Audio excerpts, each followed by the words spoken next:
Watch right now on the Front News Project. The failure of Putin's summer offensive for Russia. The Ukrainian Armed Forces are giving the invaders a hard time along the entire front line. The drone battle continues. The Ukrainian Armed Forces are equipped with AI-powered UAVs. Things are going to get really tough for the aggressors. And also, the Russian army is preparing to storm Severesk. Ukrainian soldiers are ready to meet uninvited guests. Fiery, hot, and blazing. Watch frontline footage right now.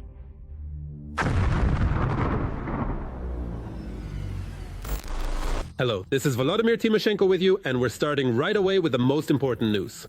The much-hyped Russian summer offensive has failed. This is now the conclusion not only of the American Institute for the Study of War, but also of our general staff. But at the same time, according to American experts, Russian generals are blatantly lying about their successes on the front to convince the West of their inevitable victory over Ukraine.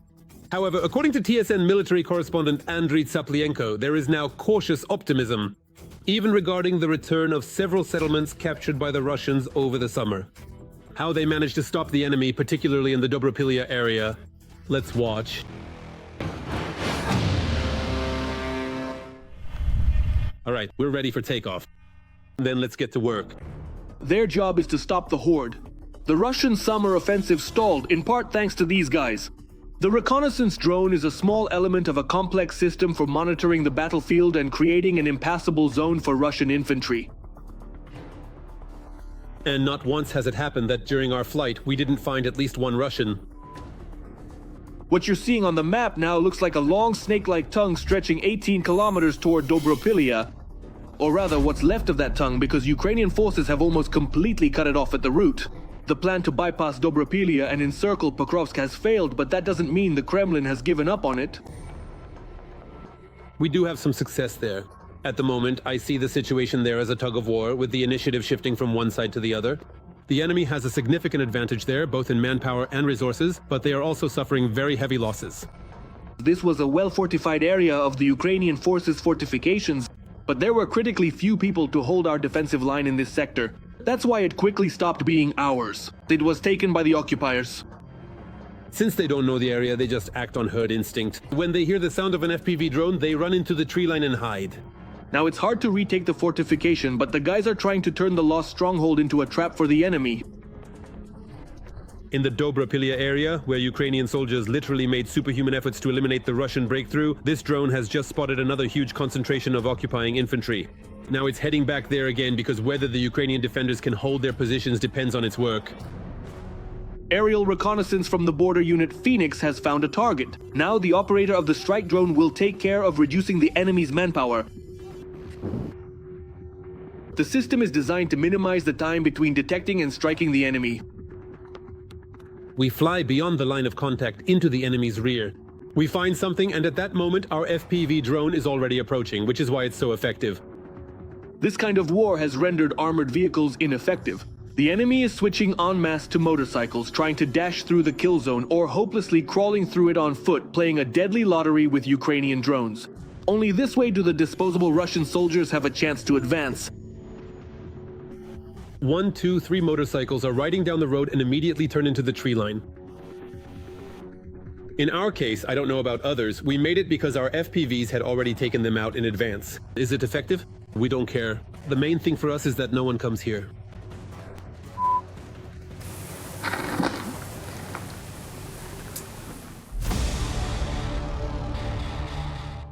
And now it's time to analyze the operational situation on the Severesk sector of the front.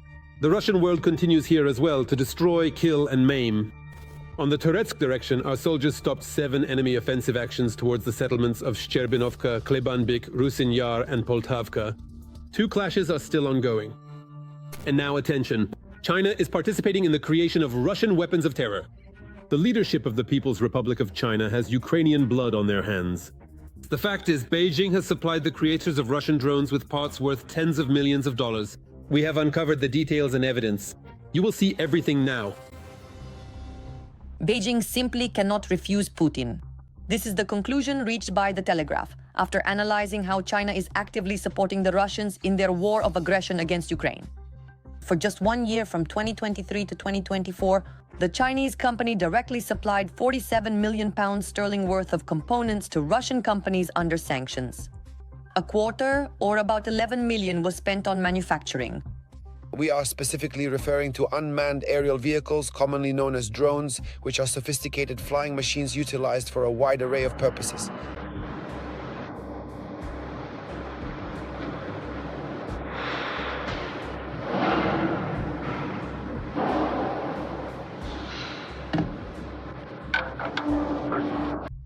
Sergei Flash, a Ukrainian military man specializing in military communications, has already published dozens of photos of Chinese parts found in Kyiv, whipped UAVs launched by Russians. Sometimes you can see inscriptions with the names of Chinese companies and manufacturers on the boards. Sometimes the Russo-Chinese markings bring a smile, like in this photo, for example. And recently, in the camera of a downed Gerbera drone, the military even found a video from a Chinese factory where its operation was being tested. Journalists from The Telegraph, together with Sayari, a risk and data analytics company, studied global trade data, specifically China's exports to Russia. Investigators found 97 suppliers from China who sent parts to the Russian defense industry. Among the top 5 recipients of aid from China were the Ural Civil Aviation Plant, Akhmetron, Putin Electronics Holding, and the company Radioline. In just 3 months in 2023, the Chinese company Ningbo Peak Cloud imported and exports sent aviation equipment and engines worth £3 million to Russia for the Ural Civil Aviation Plant, which is under sanctions for producing combat drones, including the Farpost, used to track troop movements and strike critical infrastructure.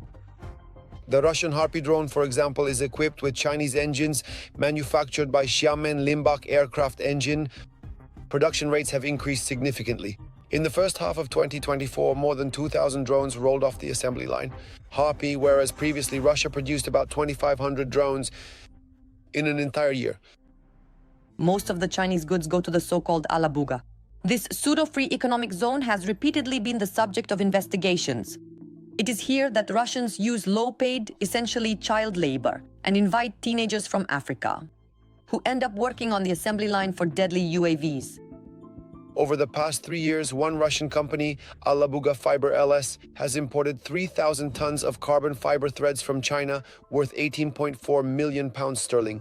The Russian firm Morgan LS imported goods from China worth almost £4.3 million for a drone manufacturing plant in the Alabuga Special Economic Zone.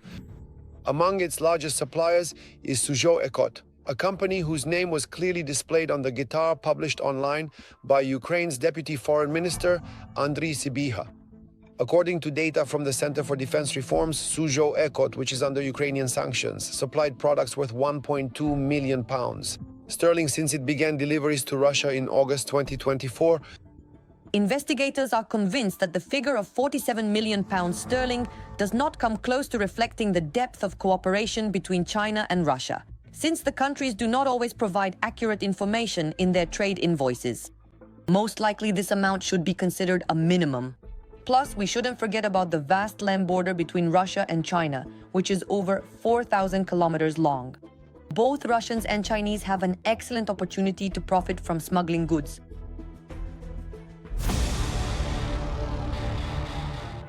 Now let's analyze the current situation on the blazing Pokrovsk front line.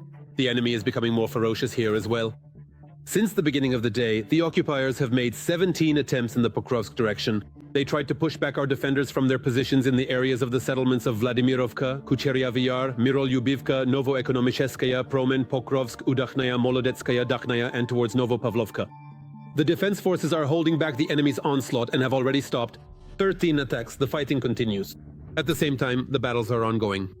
Meanwhile, Russia has begun actively spying on Ukrainian energy facilities, which indicates preparations for mass attacks and new attempts to plunge Ukraine into a blackout during the upcoming autumn-winter period. Ukrainian defenders are directly reporting this. All the details are in our report. Watch and draw your own conclusions. A new blackout is just around the corner. The military reports that in the near future Russia may once again try to cut off Ukraine's electricity, and preparations for attacks are already underway, targeting our energy infrastructure. Based on the analysis of routes, flights, and enemy reconnaissance drones not in the frontline zone, and according to eyewitnesses, I can say that right now they are interested in energy facilities and the state of their protection, substations, transformers, electrical and gas infrastructure. This surveillance and route mapping can also be carried out using Shaheds and Garans, which attempt to attack Ukraine on a daily basis. According to analysts, the cameras installed there have also recently become capable of transmitting information across the border. At the same time, their flights are now often recorded in close proximity to Ukraine's energy facilities, although for now, these are not their final targets. What are the possible ways of destruction? Is it possible to destroy or damage our energy system? Yes, absolutely. After all, when a large-scale missile and drone attack is carried out, it's impossible to ensure safety with 100% effectiveness. We have to acknowledge that. But again, our repair crews, our heroic energy workers, are constantly working to restore that very energy infrastructure. We shouldn't delude ourselves about the enemy's cunning, that much is obvious. The enemy will strike us at the moment when we are most vulnerable. When the electrical load on our entire energy system is at its absolute peak, particularly when ambient temperatures are significantly below 0 degrees Celsius and when we all collectively seek warmth and comfort and consequently turn on our heating appliances and systems. The country's leadership also understands that with the onset of cold weather, Ukraine's energy sector will be at increased risk. President Volodymyr Zelensky has already warned about the threat and at the same time informed our partners so that the upcoming Putin terror does not come as a surprise to the West, and so that it brings real consequences for Moscow. Russia is planning further attacks on the energy sector, specifically regarding the Russian threat to the infrastructure of our nuclear power generation. In Ukraine, this information has been passed on to the Ukrainian energy ministers and the IAEA, and Mr. Vitkov, the Minister of Defense of Ukraine, has relayed the information to his counterpart in the United States. At the same time, analysts are also naming the reasons for such threats. The main one is the failure of Russia's summer offensive campaign. The attempt to break through the front and thus force Ukraine into peace has ended in complete failure. Now, once again, they will try to put pressure on the population. Even the most outrageous ones say, guys, they understand who is bombing, who is blowing up substations, who is striking at the thermal power plants. They hate us. Not Zelensky, not Ukrenergo, not DTEK, not the energy workers. They hate us.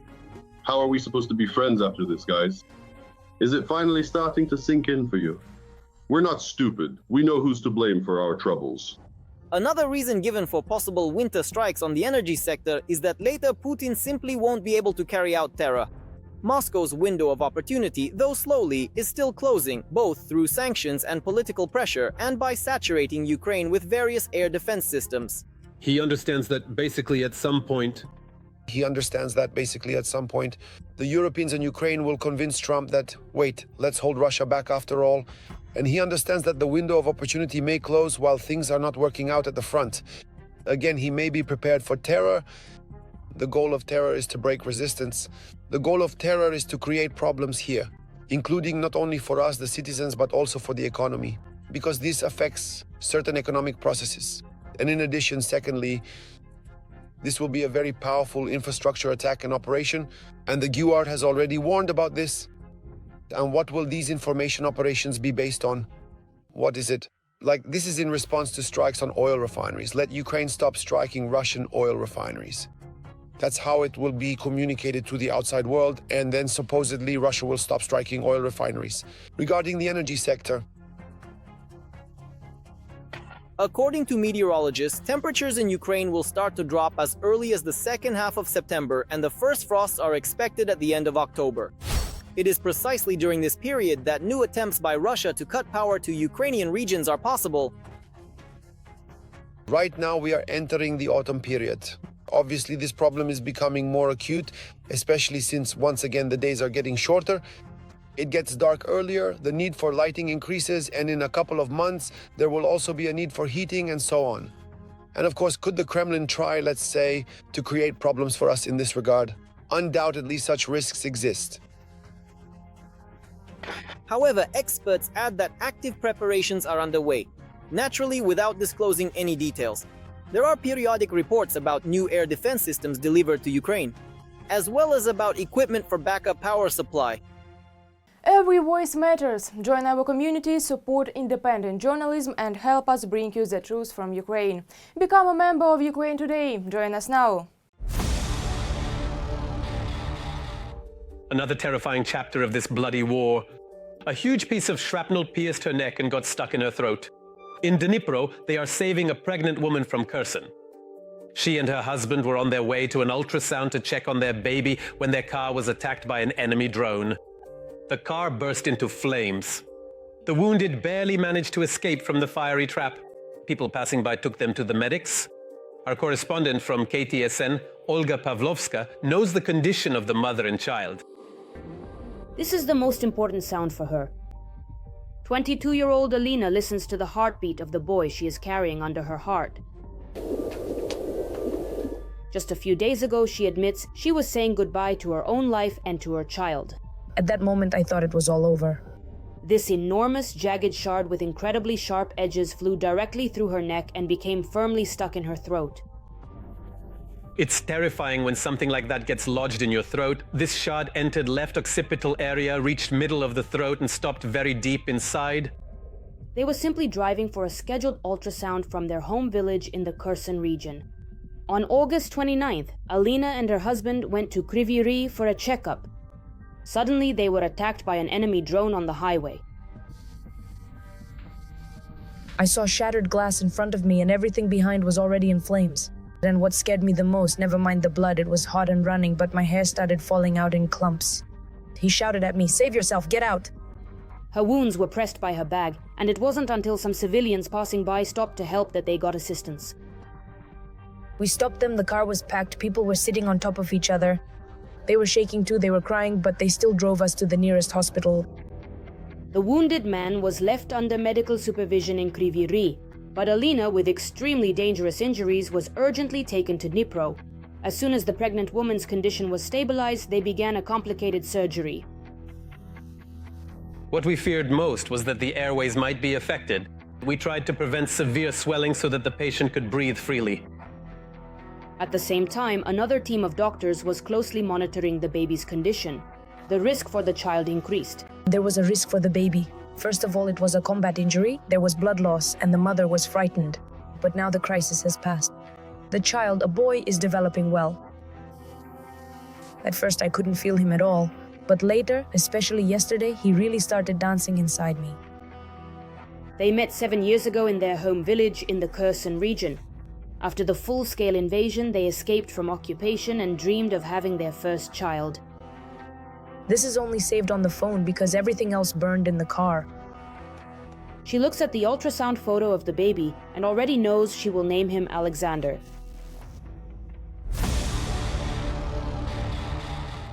Well then, now let's move to the Severesk direction of the front.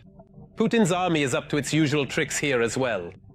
In the Severesk direction, the defense forces repelled 7 enemy attacks near Hryhorivka and towards Yampol, Dronivka, Seversk, and Vyemka.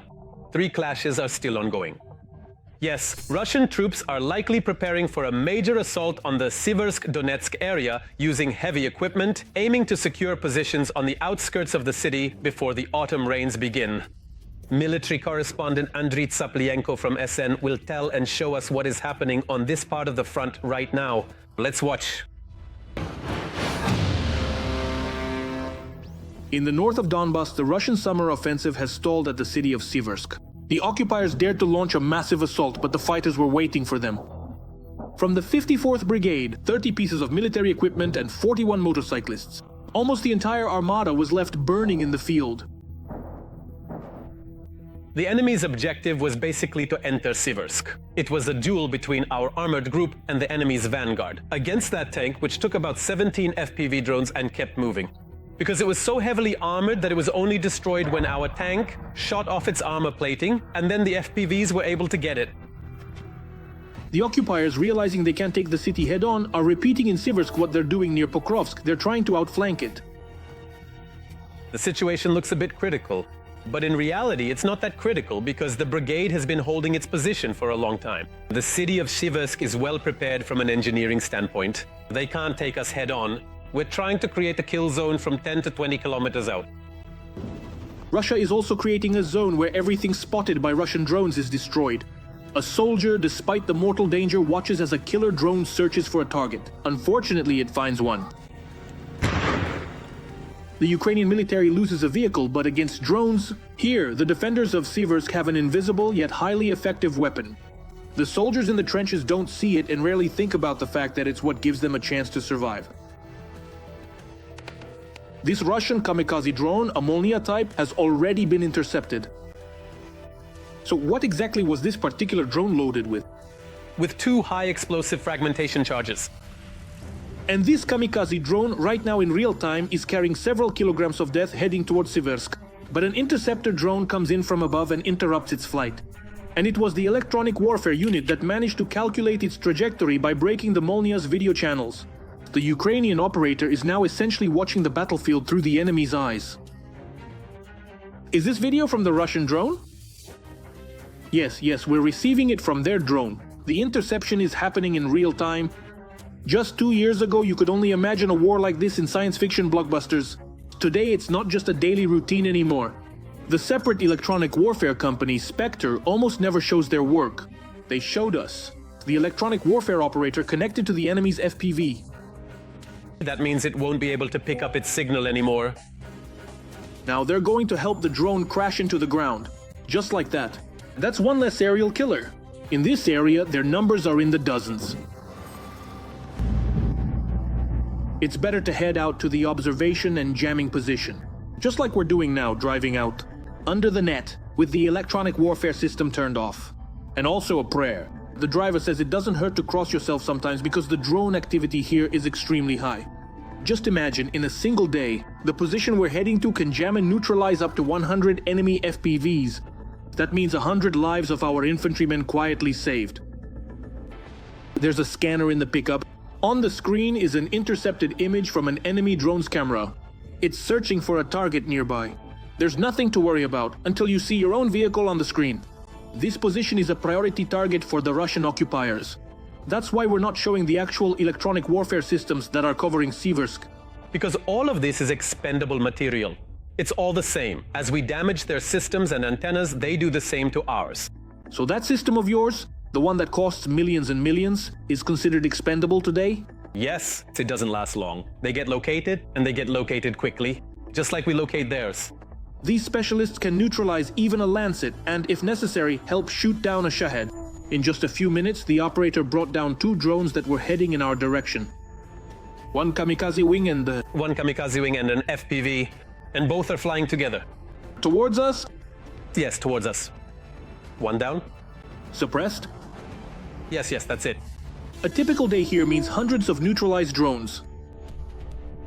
If it's 100 drones a day, then in a month that's 3,000, right? The Russians are improving their killing technologies and gradually switching from Chinese to their own high-tech components. Finn, the commander of the electronic warfare unit, sounds the alarm. Here the spare parts are already Russian-made. 2 control antennas and a video signal antenna. These drones were suppressed, but there are some that still managed to break through the wall of electronic defense of the 54th Brigade. The solution is to have more electronic warfare systems in reserve and more interceptor drones in the air. This will definitely help hold Severesk, save the lives of the infantry and thwart Putin's bold plans as he does not stop his offensive. Well then, now for an analysis of the operational situation on the Huliapol and Orikhiv sectors of the front. The situation here is also typical, extremely tense.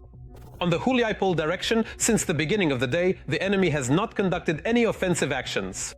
The settlement of Bilohiria was subjected to an airstrike. On the Orikhiv direction, there were 2 combat clashes in the area of Kamyanske. Stepnohirsk was also hit by an airstrike.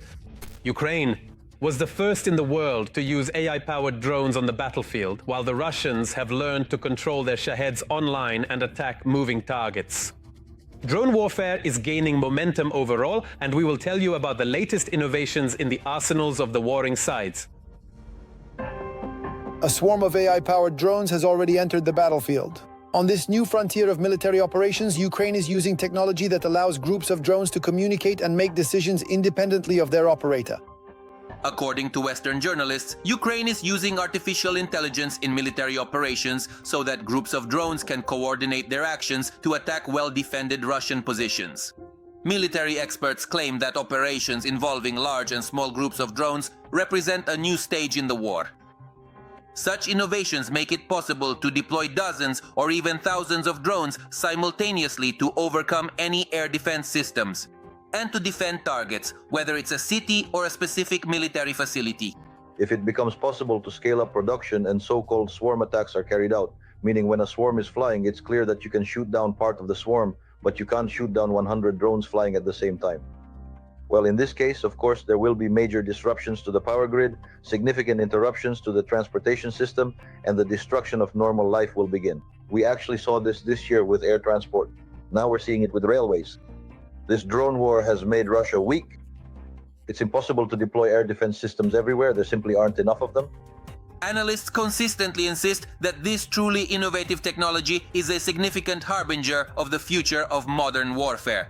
Meanwhile, at the Ukrainian company that developed the unique software, they are lifting the veil of secrecy a bit about what to expect from this new military development. It turns out that a swarm of strike drones, like a living organism, analyzes what is happening in real time and makes decisions based on the situation. The drones can decide which one will strike first and adapt to the circumstances. For example, if one of them runs out of battery. Ukrainian forces began using this technology about a year ago to lay mines. Since then, it has been used to strike Russian military equipment and infrastructure. And it must be admitted they are using it extremely effectively. In the Kremlin, just hearing the phrase drone swarm makes their knees shake. Even the enemy admits that they simply have nothing to counter such advanced Ukrainian weaponry. It really is impressive.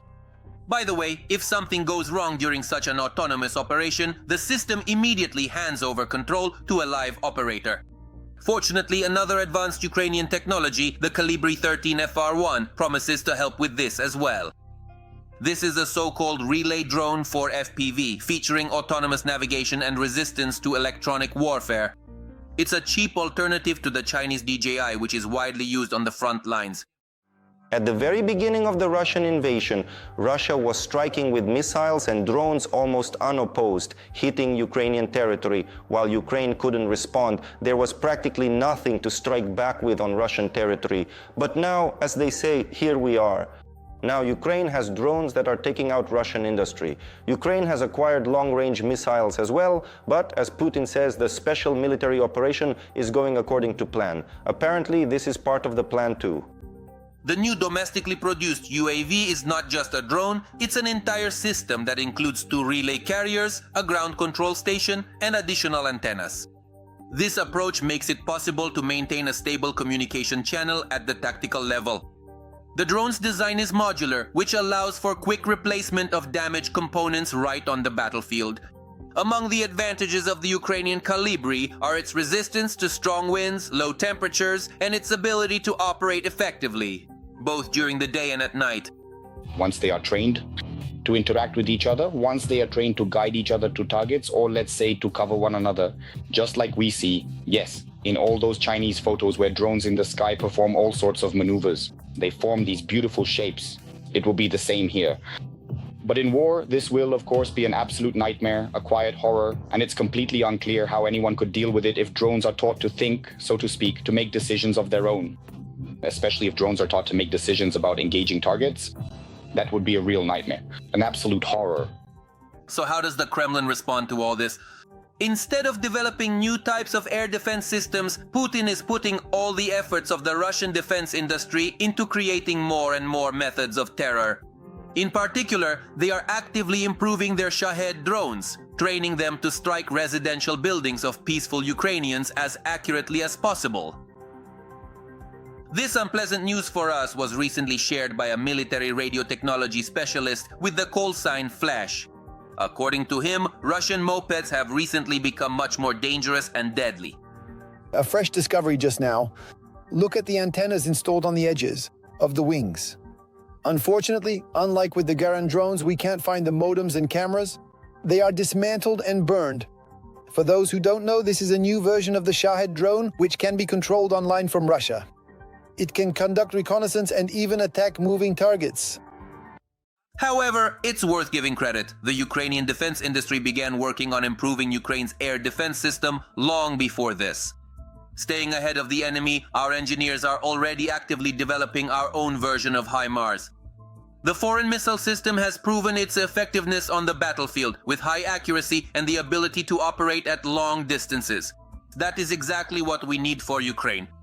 Having our own counterpart to American weaponry means not only reducing dependence on supplies from allies, but also the ability to adapt the system to modern warfare conditions and the specifics of combat operations. For now, the technical specifications of the Ukrainian system are not being disclosed. However, experts suggest that we are talking about a wheeled platform with high mobility, capable of launching guided missiles at distances of hundreds of kilometers. So, it's high time for the occupiers to start preparing for new ones. Surprises from the Ukrainian Armed Forces. That's all for today, but very soon on the Front News program, new unique reports from our journalists in the hottest spots of the war, obtained so that you know the truth. This was Volodymyr Tymoshenko with you. Take care of yourselves and your loved ones.